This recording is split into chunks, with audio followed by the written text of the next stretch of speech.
நீங்க எப்பவுமே சீமான் வந்து இந்த விஷயத்தை குதர்க்கமா தான் பேசிட்டு இருக்கீங்க.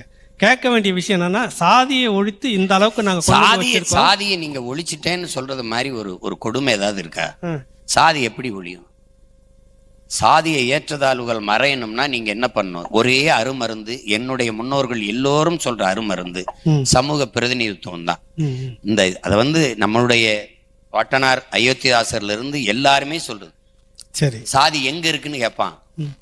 யாரு கேட்பான்னா சாதியவாதி தான் கேட்பான். சரி, புரியுதா உங்களுக்கு?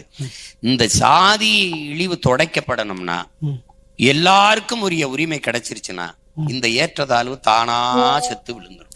சரி, அதுக்கு ஒரே வழி வகுப்பு வாரி பிரதிநிதித்துவம். குடிகளின் எண்ணிக்கைக்கு ஏற்ப உரியதை பிரித்து கொடுக்கணும். அப்ப அது எப்படின்னா, எடுத்து கொடுக்காம எண்ணி கொடுக்கணும், அள்ளி கொடுக்காம அளந்து கொடுக்கணும். நீ பாட்டுக்கு இஸ்லாமியர்களுக்கு 3.5 விழுக்காடுன்னு கொடுத்துட்ட, அவன் எண்ணிக்கை எவ்வளவு, அது எவ்வளவு? அருந்ததியருக்கு 3 விழுக்காடு கொடுத்துட்டா, அவங்க எண்ணிக்கை எவ்வளவு, நீ எவ்வளவு கொடுத்துருக்க? இப்ப இந்த 3.5 இந்த 2 எண்ணிக்கையும் சமமா இருக்கா? இல்ல. அப்ப இதுல எப்படி கொடுக்குற? நீ எப்படி எண்ணியா? இல்ல, கணக்கே நடத்த. அப்ப கணக்கு இல்லாம எப்படி கொடுக்குற? அப்ப எவ்வளவு இழிவா இருக்கு? 50 பேர் அந்த வீட்டுல இருக்க, 5 பேர் சாப்பாடு அனுப்பிடுற. 5 பேர் இருக்கான், அவனுக்கு 50 பேர் சாப்பாடா கொடுத்துற. இது சமூக நீதியா அநீதியா? அநீதி. அந்த தான் ஒளிங்கிற. அப்ப 5 பேர் வீடு 5 பேருக்கு கொடு, 50 பேர் 50 பேருக்கு கொடு. பிரச்சனை வருமா? கணக்கு வருமா? உங்க வயிறு நிறைஞ்சிருச்சுன்னா, உங்க பசி அடங்கிருச்சுன்னா பக்கத்து தட்டுல திருடுவீங்களா? போட்டு அதை அபகரிக்கணும்னு நினைப்பீங்களா?